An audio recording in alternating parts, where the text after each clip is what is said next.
मैं तुम सबसे पहले अभी ऑनरेबल सुप्रीम कोर्ट का एक जजमेंट आया है सब कास्ट कैटेगराइजेशन के ऊपर, उसके बारे में तुम्हें लोगों को बताना चाहता हूँ। आप सब जानते हैं कि सब कास्ट कैटेगराइजेशन का जजमेंट आया है। इसके तहत अब राज्य की सरकारें SC/ST समाज के अंतर्गत अपने राजनीतिक लाभ के लिए अपनी मन मर्जी से किसी भी SC/ST जाति को आरक्षण का लाभ दे सकती है और किसी से भी वो आरक्षण का लाभ छीन सकती है, ये कहकर कि अब ये लोग पैसे से संपन्न है, बहुत पैसे वाले हो गए, इन्हें आरक्षण की जरूरत नहीं।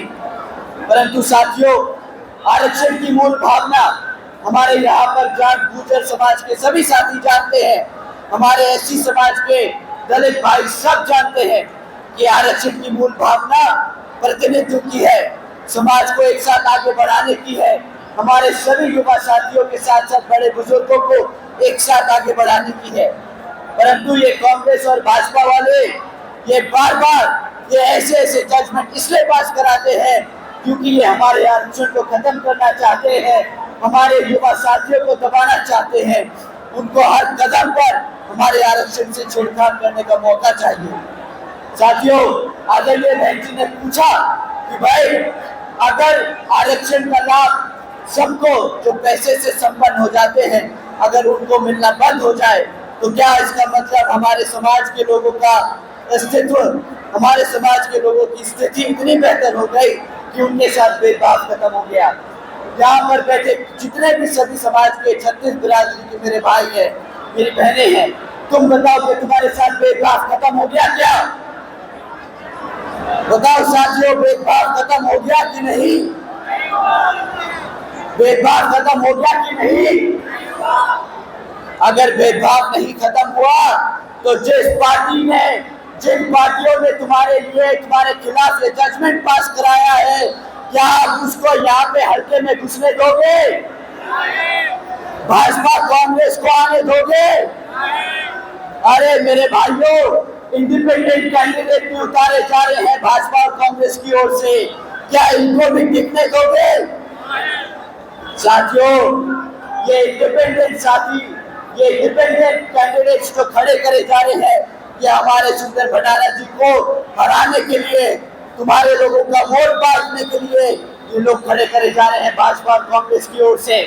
मेरा दरख्वास्त है कि इस 5 तारीख को तुम लोग सब सतर्क रहना और इंडिपेंडेंट कैंडिडेट को तो कतई अपने हल्के अपने गांव गली मोहल्ले में मत घुसने देना। इस आने वाले 5 तारीख को हाथी के सामने वाला बटन दबाकर अपने सुंदर भाई को यहाँ से विधानसभा भेजने का काम जरूर करना।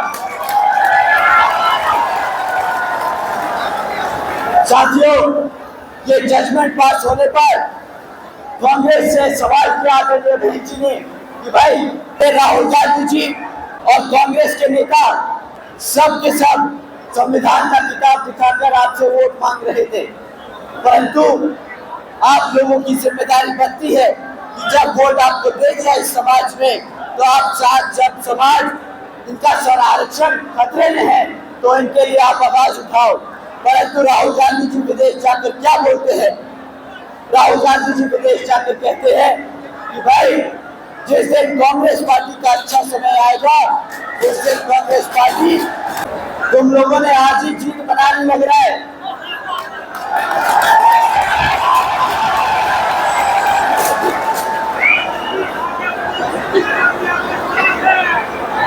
देखो साथियों, अगर तुम सब शांत नहीं बैठोगे तो सुंदर भंडारा जी नहीं जीत पाएंगे, समझ लो बात। भाई जोश के साथ दिमाग भी लगाना पड़ेगा, थोड़ा सा शांत बैठ जाओ।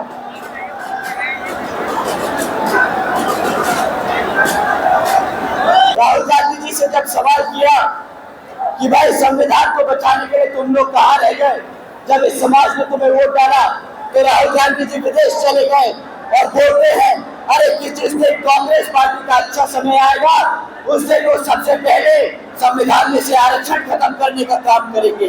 तो साथियों, जब कांग्रेस पार्टी की ये नीयत है तो आप बताओ कि कांग्रेस पार्टी को यहाँ पर आप लोग जीतने दोगे कि नहीं? कांग्रेस पार्टी को जीतने दोगे कि नहीं? साथियों, उनसे सवाल किया था बहन जी ने कि भाई जब तुम जैसे लोग हमारे लोगों का आरक्षण छीनना चाहते हो तो आके सामने समाज में आके बोलो कि हाँ भाई हम तुम्हारे खिलाफ है, परंतु राहुल गांधी जी खुद अपने आप ये सवाल नहीं जवाब देते। वो समाज में प्रेस कॉन्फ्रेंस के द्वारा श्री खरगे जी को आगे कर देते हैं। खरगे जी ऊपर से एक कदम आगे चढ़ के बोलते हैं कि आरक्षण तो पंडित नेहरू जी और गांधी जी की देन है। साथियों, जो लोग बाबा साहब के आरक्षण, बाबा साहब के संविधान और बाबा साहब के मेहनत को, बाबा साहब के संघर्ष को नहीं पहचान सकते, नहीं समझते, ऐसे समाज के लोगों के लिए माननीय साहब एक बहुत बगूने किताब लिखकर गए थे और इनको एक बहुत अच्छा नाम देकर गए थे। साथियों, माननीय साहब ऐसे नेता जो ऐसी समाज में रहकर हमारे समाज को बांटने का काम करते हैं, उसे बाबा माननीय साहब चमचा का नाम देकर गए थे। तो साथियों, ऐसे चमचों से सावधान रहना, ऐसे लोगों से सावधान रहना। हमारे समाज के वोटों को बांटने का काम करते हैं, वोटों के ऊपर राजनीति करते हैं।